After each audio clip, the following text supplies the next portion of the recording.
ನಾಗಪ್ಪ ಯಾದವ್ ಅಂತ. ಇವತ್ತು ನಮ್ಮ ಸಮಾನಾದ ನನ್ನ ತಂದೆ ಸಮಾನಾದ ಮಹಾಪೌರರಾದ ಮಹಾನಗರ ಪಾಲಿಕೆ ಮೇಯರಾದ ಗಾದಪ್ಪ ತಂದೆಯವ್ರದ್ದು ಇವತ್ತು ಹುಟ್ಟಹಬ್ಬ ದಿನ ಇದೆ. ಅದರಿಂದ ನಮ್ಮ ಎಲ್ಲ ಬೆಳಿಗ್ಗೆಯಿಂದನೂ ಇವಾಗ ಮಟನು ಅನ್ನದಾನ ಕಾರ್ಯಕ್ರಮ ನಡ್ತಾ ಇದೆ. ಬೆಳಗ್ಗೆಯಿಂದ ಏನೇನು ಕಾರ್ಯಕ್ರಮ ಮಾಡ್ಕೊಂಡ್ಬರ್ತೀವಿ? ಬೆಳಿಗ್ಗೆಯಿಂದ ಇಲ್ಲೇ ಟಿಫಿನ್ದೆಲ್ಲ ಇದು ಮಾಡಿದ್ವಿ. ಮಧ್ಯಾಹ್ನ ದುರ್ಗಮ್ಮ ಗುಡಿ ಪೂಜಾ ಕಾರ್ಯಕ್ರಮ, ಆಮೇಲೆ ನಮ್ಮ ಅಣ್ಣನವ್ರು ಎಲ್ಲರೂ ಸೇರಿ ನಮ್ಮವರು ಸಂಗನ ಕಾಲದಲ್ಲಿ ಇದು ಅಲ್ಲೊಂದು ಪ್ರೋಗ್ರಾಮ್ ಇತ್ತು. ಗಾದಪ್ಪನ ಅಭಿಮಾನ ಬಳಗೆಯಿಂದನೇ ಮಾಡ್ತಾಯಿದ್ವಿ.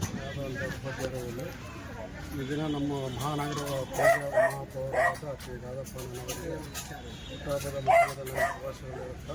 ಸೇವೆಗಾಗಿ ಬಡವರ ಸೇವೆಗಾಗಿ ಮತ್ತು ಇನ್ನೂ ರಾಜಕೀಯದಲ್ಲಿ ಉನ್ನತ ಮಟ್ಟಕ್ಕೆ ಏರಬೇಕೆಂದಲೇ ಆ ಕನಕದುರ್ಗ ತಾಯಿ ಹತ್ರ ಬೇಡಿಕೊಂಡಿದ್ದೇವೆ.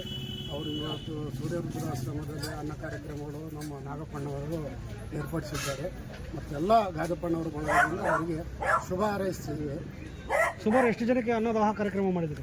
ಸುಮಾರು ಇಲ್ಲಿ 60-80 ಜನ ಇದ್ದಾರೆ. ಅಲ್ಲಿ 50 ಜನ ಇದ್ದಾರೆ. ಸಾಯಂಕಾಲ ಕೂಡ ವಾರ್ಡಲ್ಲಿ ಒಂದು ಪ್ರೋಗ್ರಾಮ್ ಇದೆ. ಯಾವ ಕಾರ್ಯಕ್ರಮ ಸರ್ ಅದು? ಅದು ಕೇಕ್ ಎಲ್ಲ ಎಲ್ಲರೂ ಸೇರಿ ಕೇಕ್ ಕಟಿಂಗ್ ಮಾಡ್ತೀವಂತ ಪ್ರೋಗ್ರಾಮ್. ನನಗೆ ರೀಸೆಂಟ್ಲಾಗಿ ಬಂದಿದೆ ಪ್ರೋಗ್ರಾಮ್. ಇವಾಗ ಪಾಲಿಕೆ ಅದೇ ವಾರ್ಡಲ್ಲಿ ಗೆದ್ದಿದ್ದಾರೆ ಅಂದರೆ ಆ ವಾರ್ಡ್ ಸಭೆಯಲ್ಲಿ ಆ ವಾರ್ಡಲ್ಲಿ ಹಾಗೂ ಬಳ್ಳಾರಿ ಮಾಡ 23ನೇ ವಾರ್ಡಿನ ಪೌರ ಕಾರ್ಮಿಕರಿಗೆ ನಾಗಪ್ಪ ಅವರ ಕಡೆಯಿಂದ ಸೀರೆ ಎಲ್ಲ ವಿತರಿಸಿದ್ದಾರೆ. ಸೀರೆ ಬಟ್ಟೆ ಎಲ್ಲ ವಿತರಿಸಿದ್ದಾರೆ. ಈ ದಿನ ವಿಶೇಷವಾಗಿ ಗಾದಪ್ಪ ಅವರ ಹುಟ್ಟಿದಬ್ಬ ವಿತರಣೆ ಮಾಡಿದ್ದಾರೆ. ಅವ್ರಿಗೂ ನಾನು ಹೃದಯಪೂರ್ವಕ ಧನ್ಯವಾದಗಳು ತಿಳಿಸ್ತೇನೆ. ಸಾಯಂಕಾಲ ಕೂಡ ಒಂದು 7 ಗಂಟೆಗೆ ಎಲ್ಲ ಸ್ನೇಹಿತರ ಬಳಗದಿಂದ ಒಂದು ಕೇಕ್ ಕಟಿಂಗ್ ಕಾರ್ಯಕ್ರಮವನ್ನು ನಾವು 23ನೇ ವಾರ್ಡಲ್ಲಿ ಪ್ಲ್ಯಾನ್ ಮಾಡಿದ್ವಿ ಎಲ್ಲರೂ ಸೇರಿ. ಧನ್ಯವಾದ.